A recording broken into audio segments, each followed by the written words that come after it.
Salut à tous et bienvenue à Quintessence, notre rencontre culturelle hebdomadaire sur les antennes de Fréquence 2. L'aventure du jour se résumera à la découverte du festival Reminiscence, dont le lancement s'est fait le 5 octobre dernier au parc Brissol du Plateau.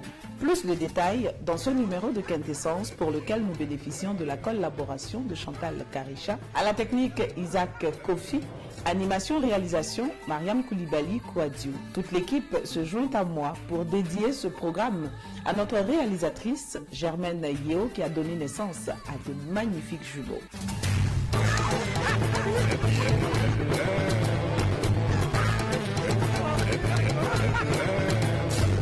Du 11 janvier au 13 février 2024 se tiendra à Abidjan et à Grand-Bassam le festival Reminiscence à travers un vernissage d'exposition de photos d'archives en plein air.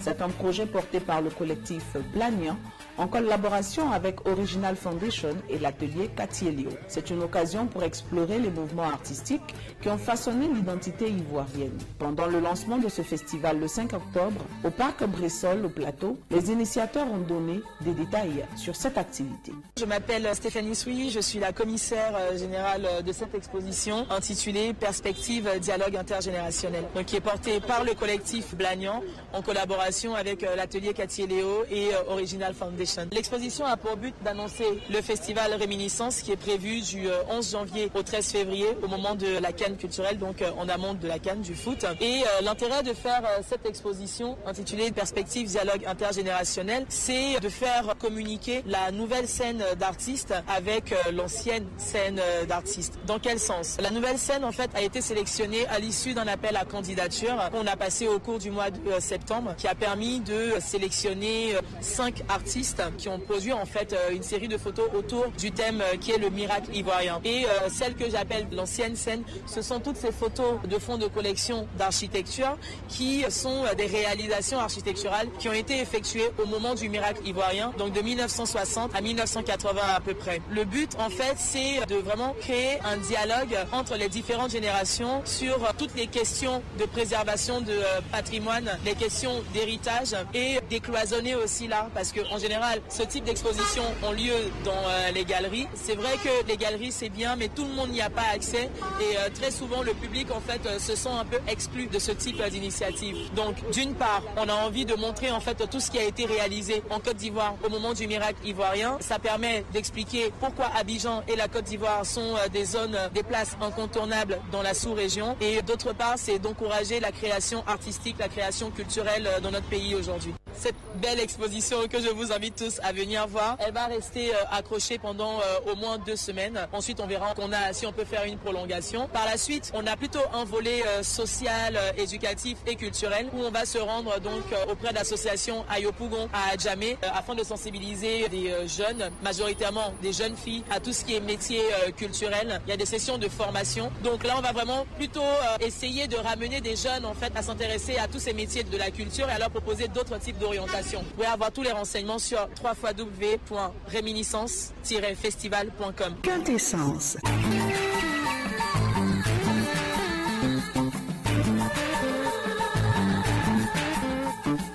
Merci à Stéphanie Soui, commissaire générale de l'exposition Perspective Dialogue Générationnel. Pourquoi Reminiscence et à quel contenu doit-on s'attendre pendant ce festival? Reminiscence, c'est un nom qui a été choisi parce qu'en français, il n'y a pas de traduction littérale pour dire saudade, qui veut dire douce nostalgie. Parce que quand je me promène par exemple au plateau, ça fait pas longtemps que je passe beaucoup de temps au plateau, je me pose énormément de questions, comme beaucoup de gens en fait. Je me demande d'où vient ce parc, pourquoi il s'appelle Parc Brissol, pourquoi la galerie du parc s'appelle Galerie du Parc. Mais en fait, c'est parce qu'il y a eu une histoire derrière. Et j'étais curieuse de savoir quelle était l'histoire. J'avais beaucoup de mal à trouver des informations sur le net. Et donc le titre de Réminiscence, c'est vraiment pour parler de nostalgie mais dans un bon sens, pas de mélancolie. C'est pour raviver un souvenir d'une période qui n'a jamais été vécue pour quelqu'un de mon âge, mais d'une période qui a été vécue pour la personne qui a grandi au moment où on voit Trècheville à la fin de la construction dans les années 70. En fait, tout a une origine. Voilà, cette exposition, les photos d'archives que vous voyez, c'est presque 1 an de recherche d'archives. C'est de la collecte, c'est une envie de numériser. Et le fait de pouvoir exposer ça comme ça dans la rue aujourd'hui, quand les passants s'arrêtent, qu'ils regardent, quand la dame qui vend de l'eau s'intéresse, qu'elle regarde, quand le monsieur qui a 70 ans regarde et qui reconnaît un endroit où il a passé sa jeunesse, on est totalement dans la réminiscence. Donc comme le sous-titre l'indique, c'est naissance de l'identité culturelle ivoirienne. Donc le but, c'est vraiment de pouvoir proposer une expérience en 360 de toute création culturelle et artistique qui a émergé en Côte d'Ivoire au moment du miracle ivoirien. Ce qui va mener ce temps, c'est 5 expositions pluridisciplinaires, architecture, musique, littérature, art plastique. C'est vraiment de proposer en fait un aperçu de chaque chose qui a été créée, qui est représentative et qui cristallise en fait la création au moment du miracle ivoirien. C'est une période où le pays a émergé, c'est une période où les Ivoiriens se sont affirmés en tant que nation. Et bien l'intérêt de proposer une expérience, un projet comme celui-ci, c'est de pouvoir montrer à notre génération que nos pères ont fait des choses, quelque part qu'on n'a rien inventé, qu'on leur doit tout, mais qu'eux aussi ont besoin de nous encourager pour qu'on puisse pérenniser ce qu'ils ont commencé en fait. Donc c'est aussi pour sa transmission héritage. Pendant ce mois-là, on espère pouvoir proposer un 360 des activités qui ont émergé au moment du miracle ivoirien. Vous suivez Quintessence avec Mariam Koulibaly.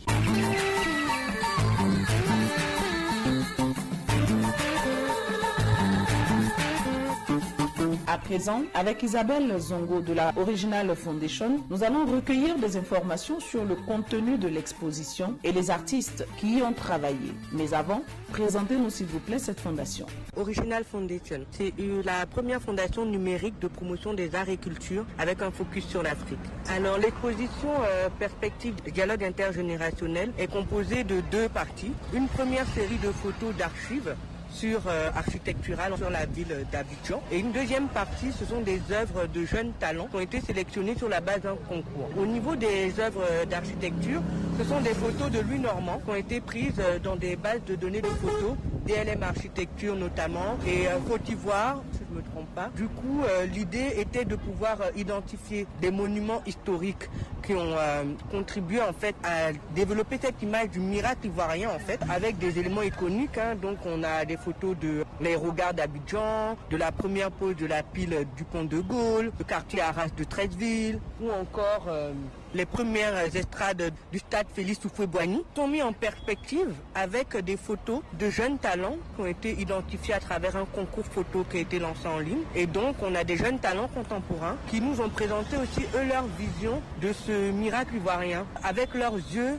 de jeunes. Le plus jeune, je crois qu'il a la vingtaine d'années. Donc c'est assez intéressant de mettre en image et en superposition en fait la vision de cette jeune génération par rapport à ce que représentait ce miracle ivoirien à l'époque de cette Côte d'Ivoire d'antan.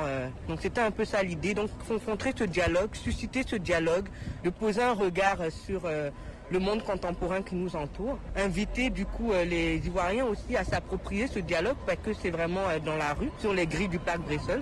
Et donc c'est super génial de voir toutes ces personnes à l'arrêt de bus qui s'arrêtent, qui s'interrogent, qui se posent des questions et du coup qui eux aussi remettent peut-être en cause des acquis ou bien de voir des mamans qui disent moi je suis née au quartier Arras, ici c'était chez moi. Et donc c'est super intéressant d'avoir ces échanges-là et d'avoir des bribes d'histoire aussi. Parce que pour le coup, c'est ce que ça suscite. Nous avons retenu 5 groupes qui correspondent à 6 artistes parce qu'il y a un groupe qui travaille en duo. Et donc, on a de la photographie, mais également de la création plastique. Le pain-chien, les kiosques qui sont maintenant des symboles d'Abidjan en fait tout simplement. Et on s'est dit qu'on voulait montrer toutes ces contradictions-là et aussi toute la richesse, le multiculturalisme qui pris naissance à ce moment-là, qui est constitutif de la Côte d'Ivoire maintenant, où on a au moins un quart de la population qui est étrangère ou d'origine étrangère. À la base, on avait été un peu fascinés par Adjamé et on s'était dit c'est vraiment un endroit où on a un peu l'origine d'Abidjan quoi. De l'Abidjan moderne en tout cas. Et du coup là on s'est dit on a envie de prendre un prisme particulier qui est le commerce et la nourriture pour montrer tout ça, la nourriture des kiosques, les pains chiens, etc. qui sont nés de ce multiculturalisme là. Et moi c'est d'autant plus intéressant que je suis pas ivoirienne. Du coup c'était ça aussi qui m'intéressait, c'était d'aller voir des Ivoiriens et de leur parler de comment c'était à une époque où déjà j'habitais pas ici, j'étais même pas née non plus. Et voir un peu comment pour eux ça avait évolué. Et ce qui est intéressant c'est que par exemple comme c'est une exposition en pleine rue, on a vu des gens qui passaient et qui disaient ça c'était Adjamé avant, c'est plus comme ça maintenant, mais la photo a été prise il y a 3 semaines, donc si. Mais du coup, je trouve ça intéressant, cette espèce de superposition de toutes les époques au même endroit, en fait. Notamment Kouadio Franck Olivier, photographe portraitiste, beaucoup spécialisé en blanc-noir. Cette œuvre, c'est Les Dames Glorieuses. Les Dames Glorieuses, pourquoi? Ça, c'est le titre du roman que j'ai lu pour connaître un peu l'histoire de cette dame, au fait. Et le roman est écrit par un grand frère que je connais très bien. Donc je lui ai demandé, est-ce qu'il existait encore ces mamans-là? Il a dit oui, il connaît une encore toujours. Je suis arrivé chez elle, j'ai demandé à lui faire des photos, au fait. 1949, elle fait partie des dames qui ont marché pour la libération au temps colon. Donc j'ai décidé d'immortaliser, de lui faire des portraits. Pendant les portraits, j'ai vu que toute la cour était animée, ses enfants, ses petits-enfants. J'ai dit, bon, je change la vie, je fais sa génération en même temps. Ça va rendre encore l'histoire plus intéressante. Donc du coup, je lui demande de s'asseoir, je lui fais des photos. Je demande à sa fille de venir, à son fils. Je lui fais des photos, je lui fais des photos, je fais aussi à ses petits-enfants et à ses arrière-petits-enfants.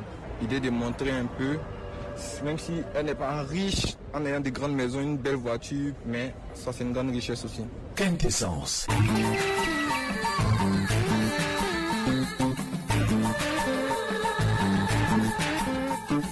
Pour qui connaît le parc Brissol, vous savez qu'il est entouré de voies passantes au plateau. Alors pour jauger l'impact de l'exposition, Chantal Karicha a promené son micro en dehors du parc, écoutant quelques passants. Je suis Miss Signée, archiviste documentaliste. Bon, j'ai vu les autres images, mais ça m'a frappé particulièrement parce que c'est ma commune, c'est là-bas que je vis de 1. 2, ça retrace en quelque sorte le quotidien de tout le monde. Des, comment on dirait, des pauvres soeurs, ceux qui se débrouillent dans la vie en quelque sorte. On voit un vendeur de spaghettis, un vendeur de pain pochette, et puis en haut, juste les personnes qui vont à leurs occupations, les enfants qui s'amusent et autres. Ça jamais, je me retrouve déjà en regardant cette image de Luc Roland Kwasi et Marine Jani. À jamais la bouillonnante. Moi, c'est Miss Ochumunonsi. Et bon, l'œuvre qui m'a le plus captivée, c'est l'œuvre de Kevin Prêche. Ça nous montre comment nos parents avant échangeaient notre patrimoine contre de l'argent. Quand je regarde cette image, je me dis qu'ils ont mal fait parce que c'est un patrimoine qui est à nous. Donc, il ne doit pas être vendu ou échangé pour de l'argent parce que c'est un bien qui nous appartient.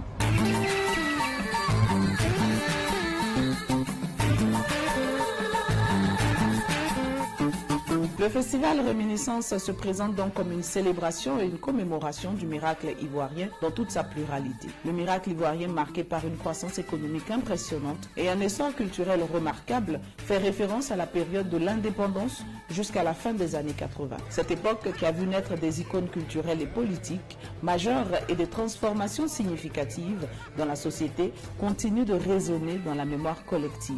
L'exposition Perspective, dialogue intergénérationnel, se tiendra du 5 au 22 octobre 2023 au Parc Brissol du Plateau. Une belle exposition à visiter. C'est la fin de ce numéro de Quintessence consacré au vernissage de l'exposition Perspective, dialogue intergénérationnel qui marque le lancement du festival Réminiscence, prévu se tenir du 11 janvier au 13 février 2024 à Abidjan et à Grand Bassam. Merci à l'équipe qui m'a accompagné dans cette belle aventure. Technique Isaac Kofi, collaboration Chantal Karicha, micro-réalisation Mariam Koulibaly Kouadio. Encore félicitations.